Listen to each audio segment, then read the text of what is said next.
Hello and welcome to Salary Voodoo, the show right here on the MMA Engine, where I, your host Monk, aka the Monkmatician, give you a totally different look at a few fights coming up at UFC Vegas 62. A different look as far as constructing GPP lineups, guys. I have stats that you won't find anywhere else that could help you get a step up on the competition. Maybe a sneaky little play here or there, or in fact, someone that you were going to play that maybe you should think twice about when it comes to those bigger tournaments. Guys, before we get started, hit the like on this video, subscribe to the MMA Engine channel. Only takes a second and it helps us out a lot. It is me, your boy Weezy, your boy Brady, and your boy Lou Betya, bringing you content several days a week, each and every day before every UFC card. So guys, that's going to do it. Let's get right in to our first fight of the night. Actually, before that, let's get into some rules on Salary Voodoo. Salary Voodoo offers stats that aim to give you a fresh, unique angle when it comes to MMA DFS lineup construction, especially in GPP tournaments. I glean stats from historically unusual places, such as salaries, fight positions, weight classes, etc. Probability-based and way over-analyzed, I'm sure. Salary Voodoo stats tracked since the beginning of 2021, and natural salaries only are used for calculations. Comment the fights from UFC 280 you want to see from a Salary Voodoo perspective, guys. Before we get into the video any further in, leave those comments below. Oh shit, who you want to see for UFC 280 next week, October 22nd. It is the banger card of banger cards. Every single fight is going to be phenomenal. Be sure to comment down below and tell me who we're going to be going over Salary Voodoo with next week, guys. It makes it so much more fun when you comment down below, and then I'm not picking the fights. I tend to pick boring ass fights. I pick the ones, the same shit over and over. I need your help. We don't know the salaries yet, and that makes it all the more fun. So right after you're done liking and subscribing, be sure to leave a tiny little comment down below, and I will thank you and respond in kind. So guys, let's get into it. First fight of the night is going to be Jacob Malkoun and Nick Maximov. Nick Maximov, 8,300, going against Jacob Malkoun, 7,900. This one picked by Carmine Laguzio. Middleweight fight, 185. Guys from middleweight fights make the optimal 50% of the time. Fight number 5, just under 50% of the time someone makes optimal for that fight, 48.68. And the salary pair of 8,300 and 7,900, one of the best overall to play, guys. 61% owned. 61% optimal whenever these two salaries fight. Someone from this fight, I don't know why I can't talk. Whenever these two salaries fight, someone from this one makes optimal at a huge 61.11%. We are under leveraged to that position by 11%. That means we're only putting these fighters in 50% of our rosters. They make optimal at 61% of the time. Get them in your lineups, guys. Average ownership for 8,300 is 24.89, and we're under leveraged to that spot, 5.5%. Get them in your lineup. Southpaw over Orthodox whenever they fight. Southpaw has a win rate of 52%, and the finish win rate for 8,300, 29.17, 22.22% decision win rate. Let's check out the underdog salary.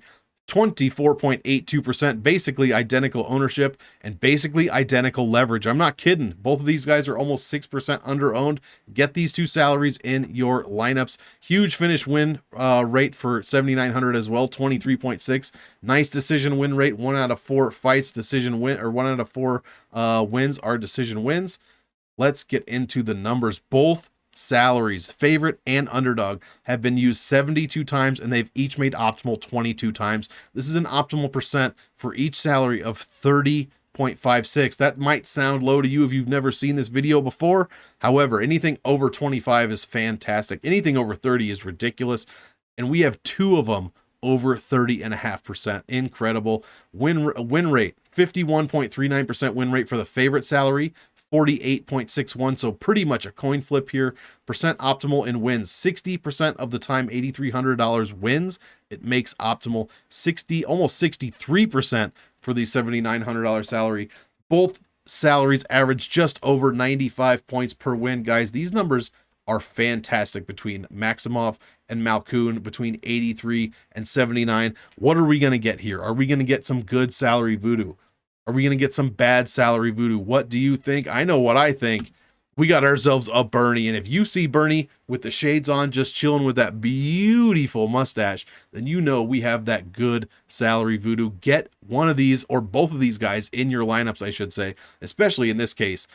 22 times optimal for each salary. This is incredible. 30% optimal, 30.5% optimal just by walking in the cage. We're under leveraged 11% to this fight. Get these guys in your lineups. I'm serious. I personally think, and watch Game Theory this week over on the Monkmatician channel that will be linked down below in the description. Watch that video. Watch the stats for this fight in particular.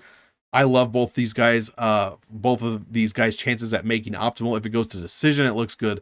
If they get a finish win, it looks good. I love it. 6.9 salary score for Maximov. That is 8th best. And right across the way, Jacob Malkoun, 6.92 salary score, 9th best. 2 top 10 salaries fighting each other. Get these guys in your lineups. Thank you, Bernie, and thank you, Carmine. Next fight, it's picked by Skeletrex. Damn you, Skeletrex. $9,200 for Askarov, $7K for Brandon Royval. Man, I think this one's going to be a banger. I love the dog here. Let's see what Salary Voodoo thinks. Flyweight fights. Flyweights make optimal 48.89%, so just under 50%. Not ideal, but not terrible. The 10th fight of the night, on the other hand, is one of the best to play statistically. 55.5% of the time, someone from the 10th fight of the night makes optimal. And the salary pair of 92 and 7,000 is basically the opposite of what we just saw. Just 41.38% optimal. We are over-owned on this pair by 5%, guys. Just a bit over-owned, but still over-owned nonetheless by 5%. And I tell you what, you're about to see why. It's all one side of the equation. 9,200, Askarov. What have we got? Average ownership is over 30. My goodness, that is gross. Way too high. 31.26% ownership on average. We are over leveraged by 8, almost 9%, guys. This should be closer to 22%, and we are putting him in our lineup 31%. And I don't mean him. I do not mean Askarov. These are all about salaries. Askarov just happens to be assigned the salary. We are putting the $9,200 salary in our lineups 9% too often, guys. 9%. Another orthodox versus southpaw fight. We know the southpaw has a better chance of winning, 52% to 45, almost 46%. The finish win rate for 9,200 is fantastic, 31.03%. The decision win rate, 10 points better than that. We're looking at a great win rate for 9,200, but we're still over leveraged. And why is that? Well, because they don't score very well. And if you watch Game Theory, again, you'll know Askarov also doesn't score very well. So check out these videos. That's why you got to put these videos together along with your fight tape, and you will be making money, guys. The ownership on average for 7K, 15.36%, less than half of what his favorite counterpart is. We're under-owned to the $7,000 salary by 3.61%. That is fantastic. We need to put this underdog lineup in our salaries a bit more, about 4% more. Only a 14% finish win rate, only a 14% decision win rate.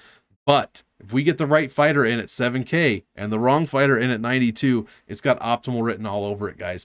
Check this out. These salaries have fought each other 58 times since the beginning of 2021. 9,200 has made the optimal 13 times. That is a very low number, especially for such a huge favorite salary. It's only made the optimal 2 more times than its $7,000 counterpart. The 7K salary is like 3rd, 4th, 5th lowest on average.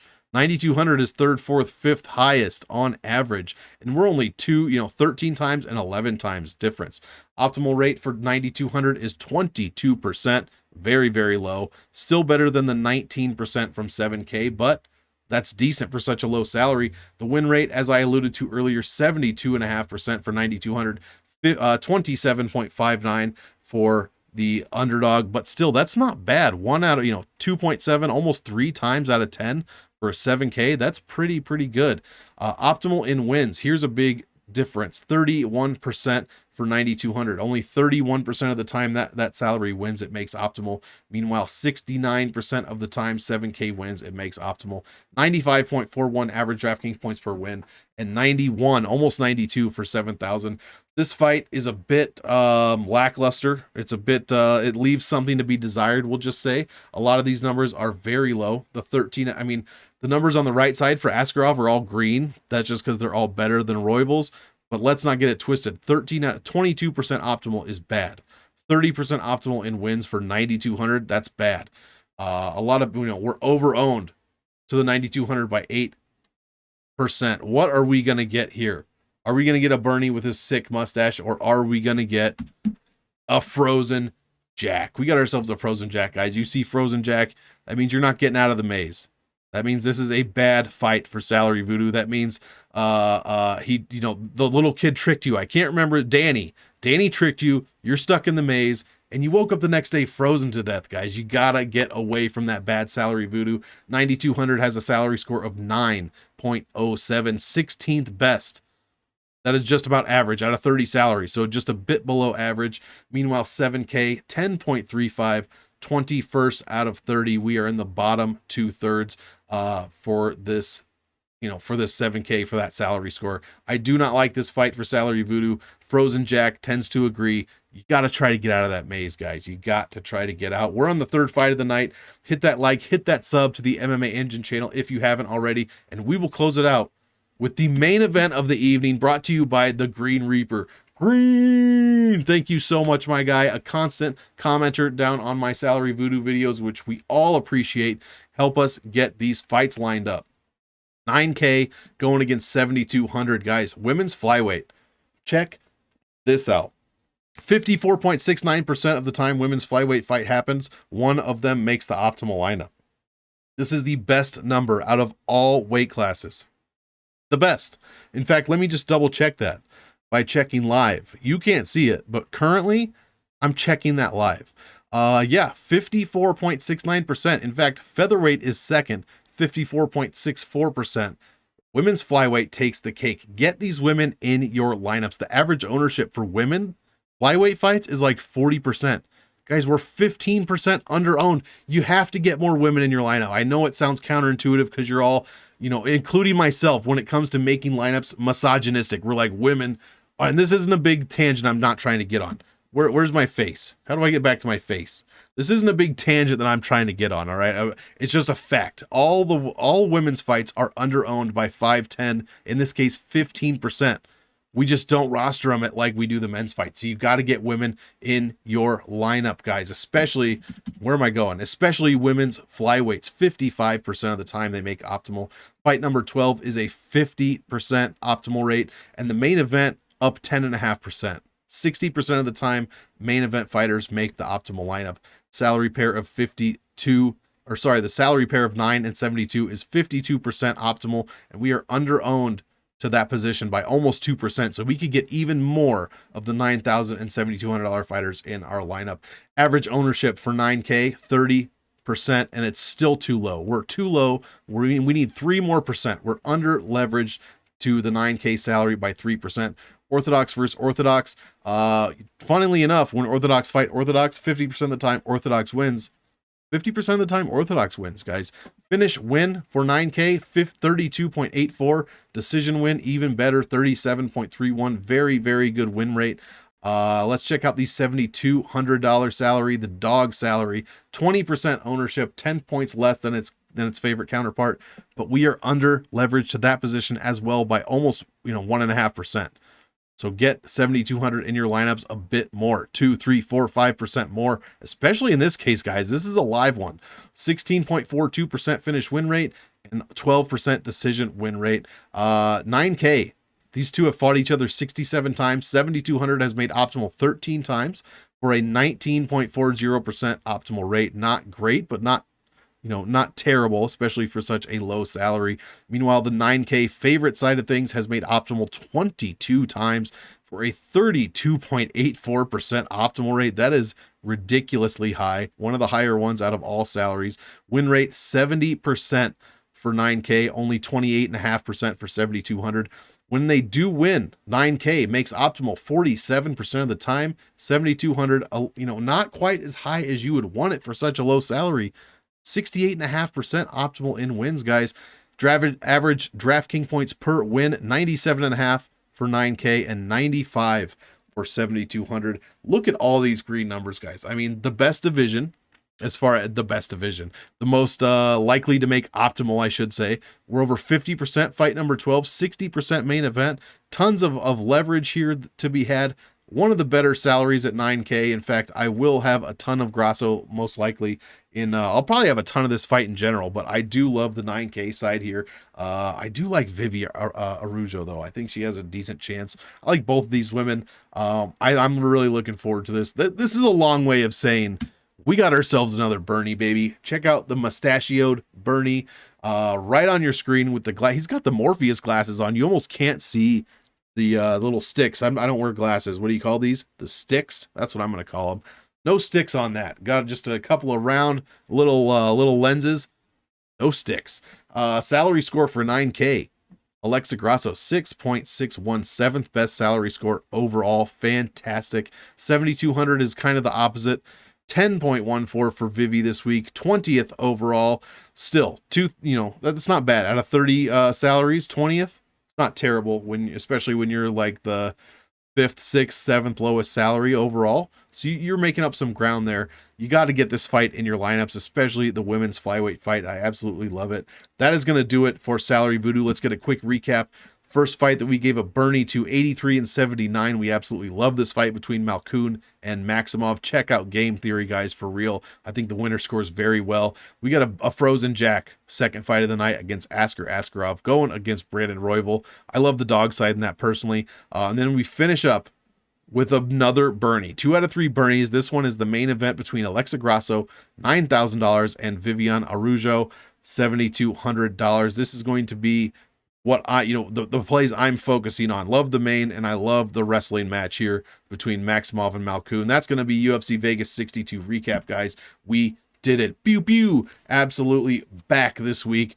The real week is next week, UFC 280, but we're trying to get pumped up for that. Hopefully we'll have salaries on Saturday, or Sunday, maybe even Saturday. By the time this fight card rolls off, you can see the flies rolling around in front of me. I'm about to go all Walter White up in this bitch trying to kill him. So yeah, that is going to do it, guys. Be sure to check out Game Theory and Odds on Optimal, links down below in the description. Click them up, hit the likes, click the subs, and guys, as usual, I want all of you to enjoy the fight. So enjoy, and we will see you in the next one.